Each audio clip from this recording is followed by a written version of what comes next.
Isang beses lang tayo mabubuhay sa mundo. Kaya naman, dapat sulitin mo na ang bawat segundo nito. Gawin mo lang palagi yung mga bagay na tingin mo magpapasaya sa'yo. Puntahan yung mga lugar na gusto makita ng mga mata mo. Kasi isang beses lang, oo, isang beses lang, tayo may pagkakataon dumaan sa kalsada ng buhay na hindi mo na mababalikan. Dahil habang tumatanda tayo, meron tayong isang bagay na malimit na kakaligtaan.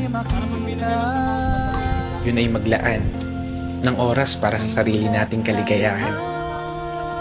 Kasi karamihan sa atin, puro trabaho na lamang nasa isip. Sa pagtulog na lang dinadaan yung pahinga habang namamasyal sa panaginip. At paggising, trabaho ulit hanggang sa hindi mo na magawang masulit kahit man lang saglit. Yung oras na kay bilis pumipihit. Pero hindi ko sinasabi na huwag ka na magtrabaho. Gusto ko lang ipaalala sa'yo, ipaalala sa sarili ko,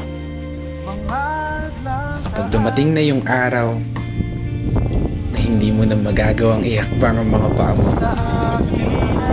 siguradong isa lang ang bagay na tatakbo sa isip mo. Sana pala ginawa ko na yung mga bagay na gusto ko. Sana pala sinulit ko na yung mga oras na meron ako. Kaya hindi pa huli, may pagkakataon ka pa hanggat hindi nagpaparamdam sila.